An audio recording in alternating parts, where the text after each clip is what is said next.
మా ప్రతినిధి లివిల్తో ఒకసారి మాట్లాడదాం. లివిల్ ప్రధానంగా హర్యానాలో కాంగ్రెస్ ఓడిపోవడానికి ఉన్న కారణాల్లో ఇంకో కారణం ఏంటంటే వర్గ పోరు. రెండు వర్గాలుగా చీలిపోయి నేనంటే నేనే సీఎం అవుతానని ముందే మాట్లాడుకోవడం. కర్ణాటకలో కూడా ఆ సందర్భంలో ఇటువంటి సిచ్యువేషన్ చూసినాం. కానీ మళ్ళీ హర్యానాలో కూడా ఎన్నికలకు ముందే అటువంటి వాతావరణం నెలకొన్న నేపథ్యంలో ప్రజలు అప్రమత్తమైనారని భావించాల్సిన అవసరం కనిపిస్తుంది. ఎందుకంటే తెలంగాణలో చూసుకుంటే నిజంగా ఎవరు ఏం మాట్లాడతారో మ్యాక్సిమం మెజారిటీ మంత్రిత్వ శాఖలన్నీ ముఖ్యమంత్రి దగ్గరనే ఉన్నాయి. కీలకమైన శాఖలన్నీ కూడా. కానీ ఏ శాఖకు సంబంధించిన మంత్రి ఆ శాఖకు సంబంధించిన అనౌన్స్మెంట్లు చేస్తారా అన్న గ్యారంటీ లేదు. దేనికి సంబంధించి ఎవరు ఏం మాట్లాడతారో కూడా అర్థం కాని పరిస్థితి. సో ఓవరాల్గా తెలంగాణలో నియరర్ ఎగ్జాంపుల్ అంటే తెలంగాణనే కనిపిస్తుంది. తెలంగాణలో జరిగిన విధ్వంసాన్ని బట్టి హర్యానా ప్రజలు ఈ నిర్ణయం తీసుకున్నారని భావించాలా? తప్పకుండా ఇవాళ కాంగ్రెస్ పార్టీలో సుస్థిర పాలన ఉండదు. సుస్థిరంగా సీఎం అభ్యర్థి అనేది వారు ఉండరు. ఎప్పుడు ఎవరు మారుతారు, సంవత్సరానికి ఒకరు సీఎం మారుతారా లేదంటే 2 సంవత్సరాలకు ఒకరు సీఎం మారుతారా అనేది ఎక్కడ కూడా స్పష్టత ఉండదు. ఎందుకంటే ఆ నాయకత్వం ఆ విధంగా ఉంటుంది. ఒకరిని మించి ఒకరు అందులో ఉండడమే ప్రధాన కారణం. ఇప్పటికే మనం కర్ణాటకలో చూసుకున్నట్టయితే ఎప్పుడు సిద్ధరామయ్య దించేశారు, ఎప్పుడు డీకే శివకుమార్ ముఖ్యమంత్రి పదవి చేపట్టాలనేది ఉంది. అంతేకాకుండా మల్లికార్జున జాతీయ అధ్యక్షుడు మల్లికార్జున ఖర్గే కొడుకు ప్రియాంక్ ఖర్గే కూడా ముఖ్యమంత్రి పీఠంపై కన్నేసిండు. అదేవిధంగా ఇవాళ తెలంగాణ రాష్ట్రంలో కూడా అదేవిధంగా కొనసాగుతుంది. ఎన్నికల్లో గెలిచారు కానీ ముఖ్యమంత్రి ఎవరినో అభ్యర్థిని ఖరారు చేయడానికి రోజులు పడుతుంది. సీల్డ్ కవర్లో రావాల్సి ఉంటుంది. సీల్డ్ కవర్లో ఎవరు పేరు వస్తే వారు అదృష్టవంతులుగా భావించాల్సి వస్తుంది. ఆ తరుణంలో ఇవాళ సుస్థిర పాలన కోరుకుంటారు చాలామంది ఓటర్లు. తమ రాష్ట్రంలో సుస్థిర పాలన ఉంటే అభివృద్ధికి ఆటంకం కలగదు, అభివృద్ధి వేగవంతంగా జరుగుతుందని చెప్పేసి కూడా అంచనా వేసుకుంటారు. ఇవాళ కర్ణాటక తెలంగాణ రాష్ట్రాల్లో 2 రాష్ట్రాల్లో కూడా ఏదైతే ఇటు నాయకత్వ లోపము నాయకుల మధ్య సమన్వయం లేకపోవడంతోనే ఇవాళ హర్యానా ప్రజలు కూడా ఓటర్లు కూడా ఆలోచించారనేది కూడా మనకు ప్రధానంగా అర్థమవుతుంది. ఇవాళ ఇక్కడ క్యాబినెట్ ఎక్స్పాన్షన్ ఇప్పటి వరకు లేదు. ప్రతిదీ కావాలంటే ఢిల్లీకి పోవాల్సి ఉంటుంది.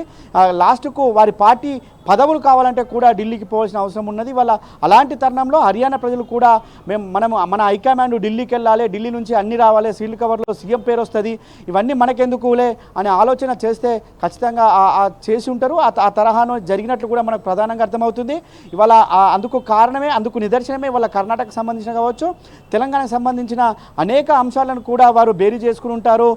ఒక గ్యారంటీలు కావచ్చు, పథకాల అమలు తీరు కావచ్చు, రాష్ట్రాల్లో ఉన్న పరిస్థితులు కావచ్చు, ఆ పార్టీలో ఉన్న వితిన్ ద పార్టీలో ఉన్న పరిస్థితులు ఇవన్నీ కూడా ఇవాళ బేరీ చేసుకునే వారంతా కూడా ఓటు వేసి ఉంటారు. ఖచ్చితంగా ఇవాళ ఒక దేశంలోనే జరుగుతున్న ఎన్నికలు కాబట్టి ఖచ్చితంగా ఒక రాష్ట్రానికి అనుసంధానం ఉంటుంది.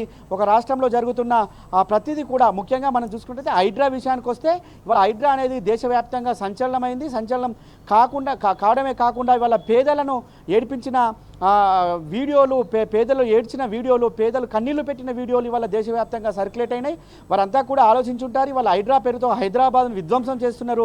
రేపు ఖచ్చితంగా కాంగ్రెస్ పార్టీ ఇక్కడ అధికారంలోకి వస్తే మన హర్యానా పరిస్థితి ఏంది, మన గుర్గాం పరిస్థితి ఏంది, మన పట్టణాల పరిస్థితి ఏందని కూడా ఆలోచించుంటారు. ఖచ్చితంగా ఆ దిశగానే ఓటర్లు వారి ఓటు హక్కును వినియోగించుకుని ఉంటారు. అందుకు అనుగుణంగానే రెండు పర్యాయాలుగా బీజేపీ ఉన్నప్పటికీ తీవ్ర వ్యతిరేకత ఉన్నప్పటికీ కూడా ఇవాళ మళ్ళీ బీజేపీ వైపే మొగ్గు చూపారంటే ఖచ్చితంగా అనేక అంశాలను కూడా వారు బేరీజు వేసుకుని ఉంటారు.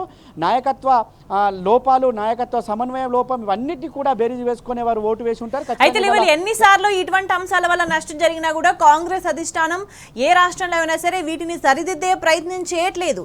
దీన్ని ఎట్లా చూడాలి? ఖచ్చితంగా అయితే వాళ్ళు ప్రకటనలకే పరిమితం అవుతారు తప్ప పనులు మాత్రం చేయరనేది మొదటి నుంచి ఉంది.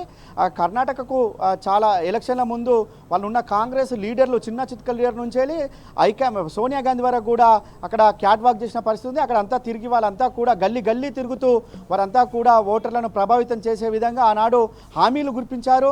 ఆ హామీలతో వారికి అధికారంలోకి వచ్చారు. హామీలకు అధికారంలోకి వచ్చినాక కొద్ది రోజులకే తెలంగాణలో ఎలక్షన్లు రావడం, తెలంగాణకు అంతా కూడా కట్టి తెలంగాణ ప్రజలను కూడా ఒక ప్రకటనతో మోసం చేసి ఇవాళ ఆ కర్ణాటక రాష్ట్రానికి కావచ్చు, తెలంగాణ రాష్ట్రానికి కావచ్చు ఇంత అన్యాయం జరుగుతున్నా ఒక్క అధినేత హైకమాండ్కి సంబంధించిన అగ్రనాయకులు ఎవరు కూడా నోరు మొదపడం లేదు, ఇక్కడికి రావడం లేదంటే ఇక్కడి ప్రజలను మోసం చేసినట్టే కదా అని చెప్పేసి కూడా ఇక్కడ ప్రజలంతా కూడా భావిస్తున్నారు.